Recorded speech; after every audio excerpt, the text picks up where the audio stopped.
سبيل الدموع سبيل مريح تنهدى يا صاحي كي تستريح وبث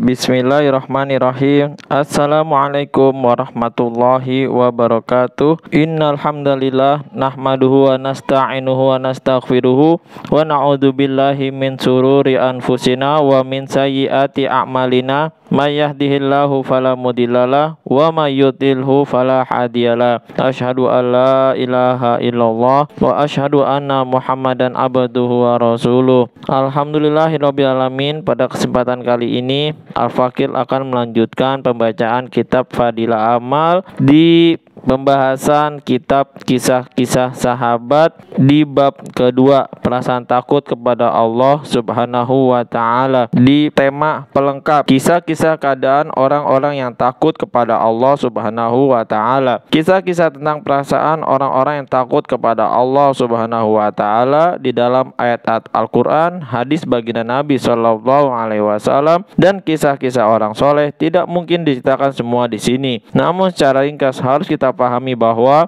perasaan takut kepada Allah Subhanahu wa taala adalah intisari kesempurnaan agama. Baginda Rasulullah Shallallahu alaihi wasallam bersabda, akal segala kebijaksanaan adalah perasaan takut kepada Allah Subhanahu wa taala. Sayyidina Ibnu Umar radhiyallahu anhu sering menangis karena takut kepada Allah Subhanahu wa taala. Demikian seringnya ia menangis sehingga matanya menjadi buta. Suatu ketika ada seseorang yang memperhatikannya. Ia berkata kepada orang itu, tampaknya engkau heran melihat aku menangis. Sungguh matahari pun menangis karena takut kepada Allah Subhanahu wa taala. Dalam riwayat lain ia berkata, bulan pun menangis karena takut kepada Allah Subhanahu wa taala. Ketika seorang sahabat muda sedang membaca Al-Qur'an, lewatlah baginda Nabi Shallallahu alaihi wasallam.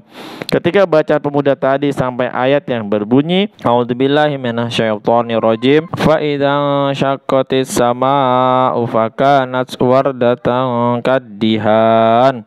Maka apabila langit telah terbelah dan menjadi merah mawar seperti kilapan minyak. Quran surat Ar-Rahman ayat 37. Bulu roma pembaca tadi berdiri tegak dan menangis terisak-isak sehingga napasnya hampir putus. Ia berkata, ya Allah, bagaimana keadaanku bila langit telah terbelah atau kiamat? Sungguh malang nasibku. Lalu baginda Nabi Shallallahu alaihi wasallam bersabda kepadanya, tangisanmu telah menyebabkan para malaikat ikut menangis. Seorang Ansor telah menaikkan sholat tahajudnya, duduk sambil menangis terseduh-seduh. Ia berkata, aku mohon perlindungan kepada Allah Subhanahu wa taala dari api neraka jahanam. Baginda Nabi Shallallahu alaihi wasallam bersabda, hari ini kamu telah membuat para malaikat menangis. Seorang sahabat yang bernama Sayyidina Abdullah bin Rawaha radhiyallahu anhu menangis sedih ketika terlihat oleh istrinya. Istrinya langsung ikut menangis. Sayyidina Abdullah bin Rawaha radhiyallahu anhu bertanya, mengapa kau menangis? Jawab istrinya, saya menangis karena nyawaku di dalam kekuasaannya. Sungguh aku lebih suka menangis karena takut kepada Allah Subhanahu wa taala hingga air mata membasahi wajahku daripada bersedekah segunung emas. Di samping itu masih ada ribuan nasihat yang menjelaskan bahwa mengingat Allah Subhanahu wa taala dan memikirkan dosa-dosa adalah penting, berfaedah dan sumber keberuntungan. Seharusnya seperti inilah keadaan kita. Tetapi meskipun demikian, jangan sekali-kali kita lemah semangat dalam mengharap rahmat dan karunia Allah Subhanahu wa taala. Yakinlah bahwa rahmat Allah Subhanahu wa taala dapat memuat segala sesuatu. Sayyidina Umar radhiyallahu anhu berkata, jika pada hari kiamat diumumkan bahwa seluruh manusia akan masuk neraka kecuali satu orang yang akan masuk surga, maka aku berharap orang itu adalah aku.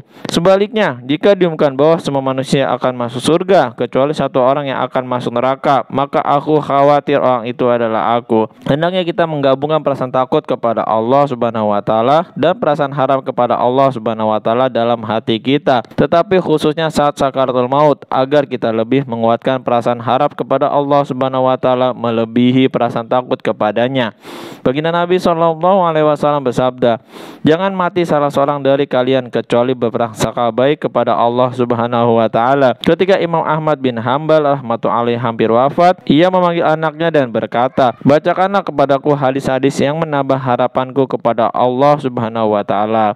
Alhamdulillah, baru saja kita membaca bab pelengkap kisah-kisah keadaan orang-orang yang takut kepada Allah Subhanahu wa taala. Mudah-mudahan kita bisa ambil hikmah, amal dan sampaikan kepada saudara-saudara kita yang lain. Subhanakallahumma wa bihamdika asyhadu alla ilaha illa anta astaghfiruka wa atubu ilaik. Wassalamualaikum warahmatullahi wabarakatuh. سبيل الدموع سبيل مريح تنهدى يا صاحي كي تستريح وبث